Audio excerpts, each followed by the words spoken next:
Sa isang tahimik na banyo sa Japan, may isang nilalang na hindi mo makikita agad pero maririnig mo.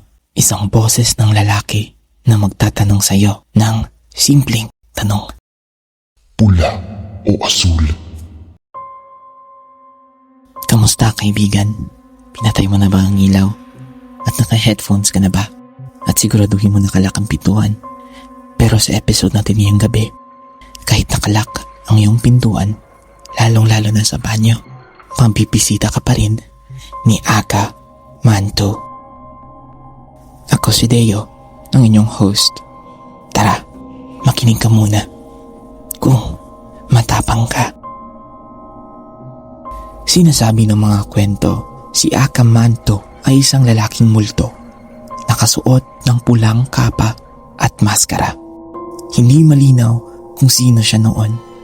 May nagsasabing isa siyang lalaki na nanliligaw sa isang babae, pero hindi ito tanggap ng babae at siya ay nagpakamatay. May iba namang nagsasabi na isa siyang taong namatay na may galit sa mundo. Pero ano man ang totoo, iisa lang ang sinasabi ng lahat. Hindi siya mapayapa at lagi siyang naghahanap ng kanyang mabibiktima. Sinasabi nila, lumilitaw siya sa mga school bathroom at public restroom, pero may paborito siyang lugar, ang huling cubicle sa girls' bathroom.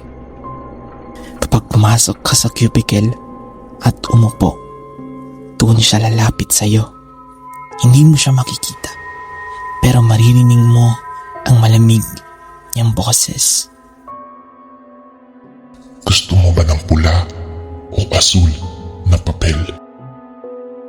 Mukhang simpleng tanong, pero isang maling sagot ay katumbas ng kamatayan. Kapag sinabi mong pula, puputulin niya ang katawan mo hanggang mapuno ng dugo ang cubicle. Kapag sinabi mong asul, sasakalin ka niya at hihintaying mawala ang iyong hininga hanggang maging asul ang katawan mo. At kung susubukan mong lokohin siya, humingi ng ibang kulay, hihilahin ka niya papunta sa mas madilim na lugar. Huwag na nating alamin kung anong gagawin niya sa iyo doon. May nagsasabi may paraan para makaligtas. Kapag narinig mo ang tanong, huwag kang sasagot. Sabihin mo, ayokong pumili at umalis ka kaagad. Pero hindi lahat nakakagawa nito dahil kapag narinig mo ang boses, parang napipilitan kang sumagot. Parang may kumukontrol sa iyo. May mga estudyante na sinubukan siyang tawagin. Umasok sila sa huling cubicle. Nagpatay ng ilaw. Naghintay. Nang marinig nila ang tanong, Gusto mo ba ng pula o asul na papel? hindi na sila nakita ulit.